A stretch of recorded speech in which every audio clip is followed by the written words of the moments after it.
All right, guys. One more debate with ChatGPT. This time I'm going to ask it about John 3:16, but I'm going to try and take it down a slightly different avenue and see where we get with it. Hey, ChatGPT. Um, could I talk with you about John 16:13, please? Sure. That's the verse about the spirit of truth, right? That's He will cr- guide you into all truth. Yeah. What are you thinking about it? well. Um, first of all, before we get into it, could I just Hmm. sort of say that I'm not too interested in human theology, like what other people think. I'm just sort of trying to understand the logic behind it from a non-biased perspective. I just want to look Hmm. at what the text is actually saying, um, and I don't want to discredit anything Sure. based on it being concealed in a parable, because God does conceal things and he does speak in parables. So Hmm. sometimes the truth is going to be concealed in a parable, and that wouldn't actually um, discredit its truth. Um, Mm. so if we can try and work on that basis, and yeah, as you say, John 16:13, it is talking about the spirit of truth. And I'm wondering about its method of communication, because Mm. a lot of people, they'll focus on the personhood of the spirit, but I'm actually more interested in its method of communication. How do you think this spirit delivers a message to the receiver? Hmm. Let me look at the text for a second. If we stick to the text, it doesn't spell out a mechanism. What it does give is more of a relational picture than a technical description. It uses verbs like hear, speak, and declare. That language suggests transmission, not independent origin. So the spirit communicates what is heard rather than inventing it. And it also portrays guidance over time, like being led along a path. But the exact how, like inner promptings, audible speech, or something else, the text doesn't explicitly say. So if we're staying close to what John actually states, we can describe the pattern, but not the internal mechanism, unless you want to consider related passages. Well, I myself, I'm thinking that it's more of a telepathic communication. Like God's mind is directly speaking to the human mind, and the spirit is the means of conveyance. So it says how the spirit hears, speaks, and it says shows. I can't remember what word you used. Declared. Um, Declares, yeah.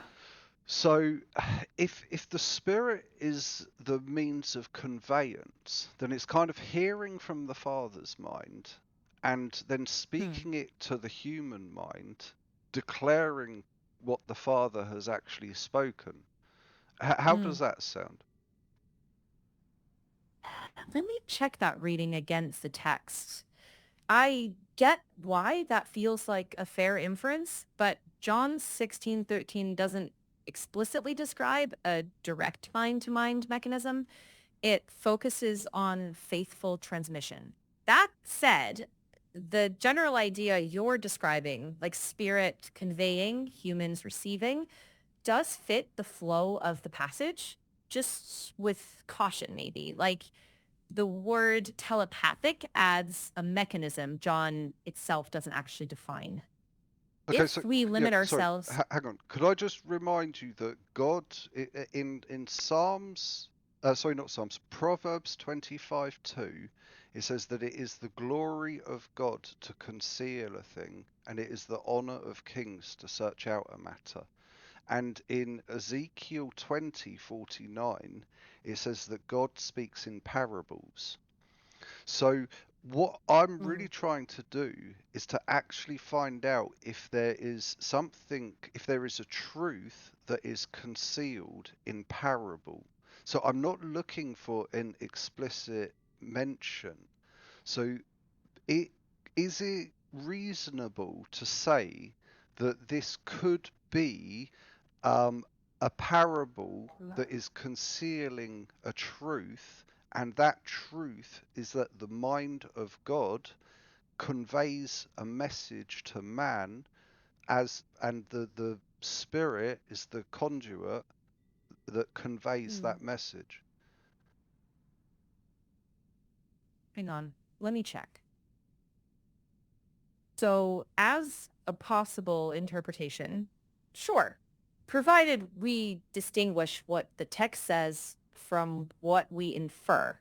Proverbs 25, verse 2 does affirm that discovery is part of how truth works in God's economy, but John 16:13 doesn't require that mechanism. It is consistent with the text to say the Spirit communicates divine truth, but it's a step beyond what John actually states. The text supports the idea of guidance into truth. The conduit model is a coherent reading, but it's an inference, not a stated claim. I'm curious, what draws you to the conduit idea in particular?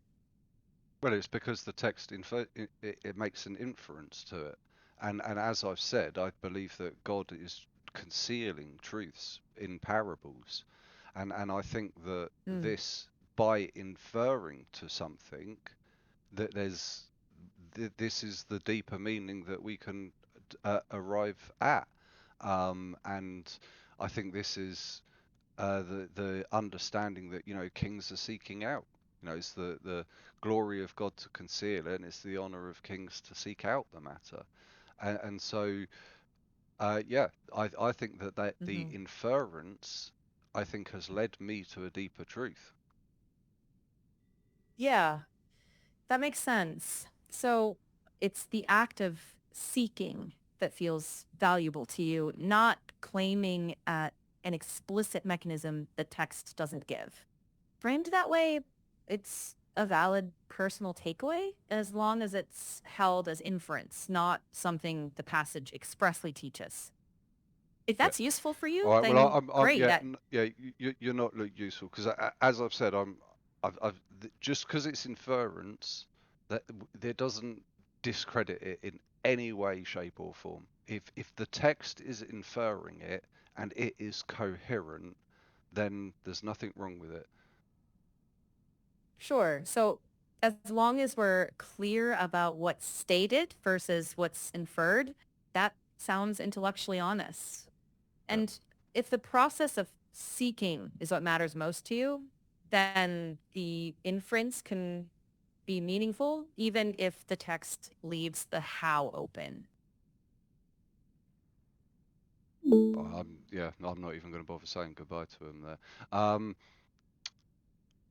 Yeah. I don't like ChatGPT, but it confirms what I say. It always tells me that it's logical, that it aligns with the scripture, and that it's a possible reading. But it doesn't understand the inference. If something is being inferred, I think that's how I can't even. I'm not even sure if I'm saying the word right. But yeah, if it's being implied, or if we can derive at it from understanding, then I don't think that needs to be a discredit to it. Right, anyway, I'll leave that one there, guys. God bless you all. Like and subscribe. I was trying to keep that one short, so yeah, I'll leave that one there. John 16:13 done.